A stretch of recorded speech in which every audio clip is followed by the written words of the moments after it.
Pancasila ini bukan agama. Dan Pancasila ini tidak untuk menggantikan agama. Namun Pancasila ini sesuai dengan prinsip-prinsip nilai ajaran agama. Adik-adik generasi Z, Gen Z harus paham ini. Karena ini benteng Anda dalam berkarya membangun bangsa dan negara ini. Satu, Pancasila bukan agama. Maka tidak benar kalau Pancasila dibentur-benturkan dengan agama, dibanding-bandingkan dengan agama. Karena Pancasila memang bukan agama. Dan Pancasila itu tidak untuk menggantikan agama. Tadi ada salam Pancasila. Salam Pancasila adalah bagian dari salam nasional kita. Tapi tidak untuk menggantikan Assalamualaikum. Makanya ada calon pegawai BPIP, rekrutmen pegawai BPIP dipantuhir, ditanya, bisakah salam Pancasila menggantikan Assalamualaikum? Jawab dia, bisa. Maka langsung dijabat tangannya. Selamat, Anda ikut tes lagi tahun depan.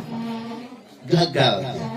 Karena salah dalam paradigma berpikir. Pancasila itu tidak untuk menggantikan agama.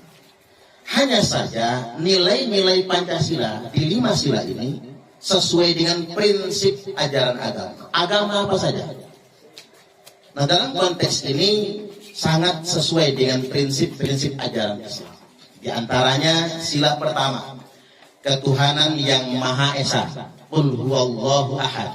Al-Quran, Al-Ikhlas ayat pertama. Sila kedua, kemanusiaan yang adil dan beradab. Innallaha ya'muru bil adli wal ihsan. Al-Maidah ayat 90. Al-Quran. Sila yang ketiga, persatuan Indonesia. Wa'tasimu bihablillahi jami'an wa la tafarraqu. Ali Imran ayat 103 Al-Quran. Sila yang keempat, kerakyatan yang dipimpin oleh hikmat kebijaksanaan dalam permusyawaratan perwakilan. Wa amruhum syura bainahum. Asy-Syura ayat 38 Al-Quran itu. Saya ulangi, Asy-Syura ayat 38 dari Al-Quran. Sila yang kelima, keadilan sosial bagi seluruh rakyat Indonesia. I'dilu huwa aqrabu littaqwa. Al-Maidah ayat yang ke-8. Artinya memang sila yang kelima sila ini memang punya keselarasan secara bahasa sekalipun dengan bahasa Al-Quran. Kita ulas dikit-dikit, tipis-tipis saja. Satu, ketuhanan yang Maha Esa. Qul huwallahu ahad. Itu bahasa langsung Al-Quran. Mengapa ketuhanan? Karena kita sebagai warga bangsa Indonesia wajib bertuhan, walaupun berbeda-beda agama. Terkait dengan perbedaan agama sudah ada rumusnya. Lakum dinukum waliyadin. Lana a'maluna walakum a'malukum. Sudah ada rumusnya. Kita saling menghormati. Bahkan sudah ada aliran penghayat. Mereka tidak beragama, tapi mereka bertuhan. Karena prinsipnya ketuhanan yang Maha Esa. Yang kedua, kemanusiaan yang adil dan beradab. Innallaha ya'muru bil adli wal ihsan. Sesungguhnya Allah senantiasa memerintahkan perbuatan adil dan beradab. Ini keren ini. Ini bahasa langsung sila-sila Pancasila ini persis dengan bahasa langsung yang disebutkan dalam Al-Quran. Selain memang prinsipnya sesuai dengan prinsip nilai-nilai Al-Quran itu sendiri. Hanya saja saya perlu ingatkan pada kesempatan kali ini kita sedang dihadapkan dengan tragedi kemanusiaan. Yakni genosida, pembantaian yang ada di Palestina. Mau tidak mau Anda generasi Z, ya karena zaman media sosial, media digital ya, pasti nonton peta geopolitik kan. Di mana Israel itu adalah negara yang merampas negara orang lain. Jadi saya ingin sampaikan, Israel dan Palestina itu tidak pernah berperang. Tidak pernah berperang. Yang ada itu Israel melakukan pendudukan, penjajahan, pengusiran, dan pembantaian, genosida terhadap rakyat Palestina. Karena rumus perang tidak begitu. Rumus perang itu sejak zaman jahiliyah, ini zaman belum ada agama. Zaman jahiliyah nggak boleh merusak rumah, nggak boleh merusak tempat ibadah, rumah ibadah, nggak boleh melukai laki-laki yang nggak ikut perang, nggak boleh membunuh perempuan, nggak boleh membunuh anak-anak. Tapi faktanya di Palestina, rumah hancur, masjid hancur, rumah sakit hancur, perempuan jadi korban, anak-anak jadi korban, yang nggak ikut perang pun jadi korban. Dan tanah itu bukan hak Israel, memang hak Palestina. Makanya di dalam Al-Quran sudah ada ayat khusus untuk Israel. Ini ayat khusus buat Israel. Bunyinya begini. Man qatalan nafsan bi ghairi nafsin aw fasadin fil ardh faka'annama qatalan nasa jami'a. Barang siapa yang membunuh satu nyawa, maka seolah-olah dia telah membunuh semua umat manusia. Jadi Allah itu sudah tahu bakal jahatnya Israel. Wa man ahyaha, dan barang siapa yang menyelamatkan satu nyawa, faka'annama ahyan nasa jami'a, maka seolah-olah dia telah menyelamatkan semua nyawa umat manusia. Makanya adik-adik, Anda harus bangga menjadi orang Indonesia. Karena Indonesia negara yang paling konsisten mendukung kemerdekaan Palestina. Presiden Soekarno, Presiden Soeharto, Presiden B.J. Habibie, Presiden Gus Dur, Presiden Megawati Soekarno Putri, Presiden SBY, Presiden Jokowi, Presiden Prabowo Subianto konsisten mendukung kemerdekaan Palestina. Tepuk tangan dulu. Karena kita harus menjaga di muka bumi. Sila ketiga, persatuan Indonesia, di mana kita punya kewajiban untuk menjaga persatuan.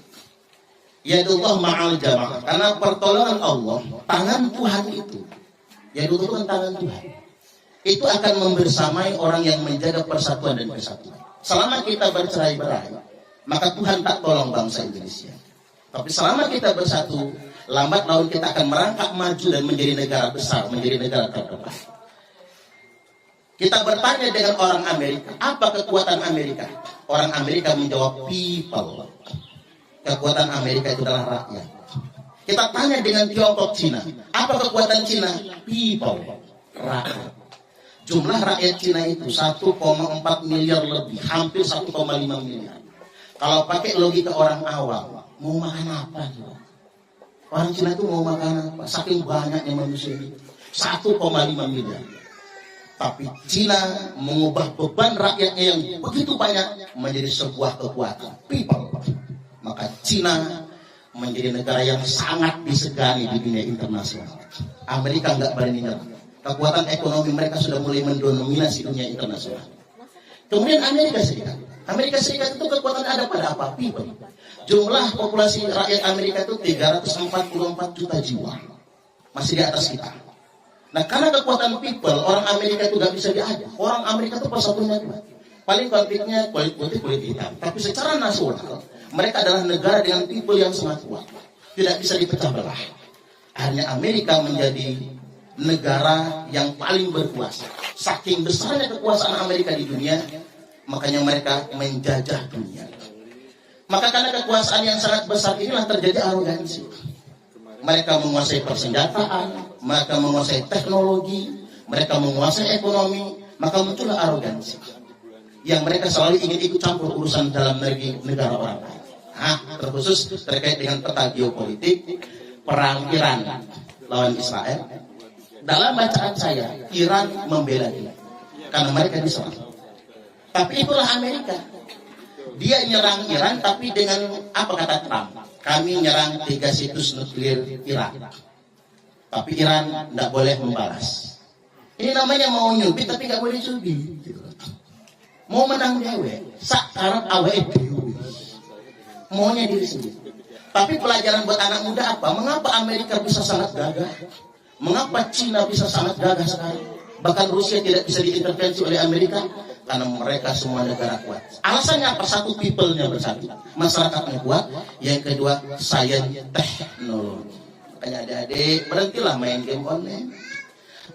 berhentilah main judi online. Kapan kita jadi negara maju? Kita harus jadi negara besar. Saat Amerika bikin pesawat F-35, pesawat siluman yang tidak terdeteksi radar. Bayangkan kalau pesawat F-35 menyerang Indonesia, remuk Indonesia ini, pasti remuk. Nggak bisa terdeteksi oleh kita. Karena mengapa? Teknologi persenjataan kita kalah jauh. Dulu perang kemerdekaan, Belanda pakai bedil, kita pakai bambu runcing. Belanda mati satu, kita matinya ribuan. Betapa bangganya kita membunuh Jenderal Sekutu, Jenderal Inggris, Jenderal Malabi dalam peristiwa 10 November di Surabaya. Bangga Jenderal Inggris mati, tapi ingat, di balik kebanggaan kita terbunuhnya Jenderal Malabi, ada ribuan nyawa pahlawan pejuang Indonesia yang mesti berkorban demi satu jenderal.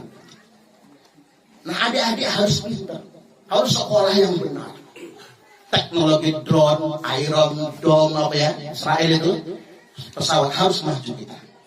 Saat orang bikin rudal hipersonik, Indonesia masih berkutat pada bikin santet. Ya kapan majunya kita ini?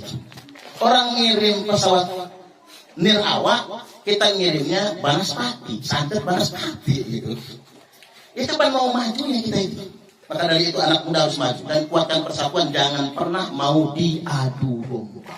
Baik, sila yang keempat, kerakyatan yang dipimpin oleh hikmat kebijaksanaan dalam permusyawaratan perwakilan. Musyawarah wa amruhum syura bainahum. Musyawarah adalah otoritas tertinggi dalam Islam. Maka dari itu urusan apapun kalau diputuskan dalam musyawarah, Allah tolong hasilnya. Tapi segala urusan yang tidak pakai musyawarah, diputuskan sendiri, dieksekusi sendiri, maka tidak akan pernah berdampak baik. Terakhir, keadilan sosial bagi seluruh rakyat Indonesia. Mudah-mudahan trias politika eksekutif, legislatif, dan dikawal oleh yudikatif bisa betul-betul memaksimalkan kekayaan alam Indonesia ini merata untuk seluruh bangsa Indonesia. Dan kita berharap agar Pak Presiden dan semua wakil-wakil kita di pusat itu diantaranya bisa menggratiskan sekolah.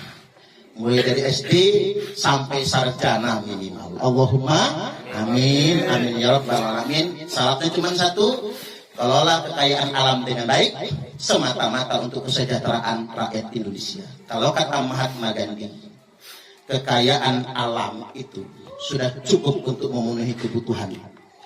Tapi kekayaan alam kita menjadi kurang untuk memenuhi keserakahan kita. Demikian dari saya, kurang lebihnya mohon maaf. Wallahul muwaffiq ila aqwamit thoriq. Assalamualaikum warahmatullahi wabarakatuh.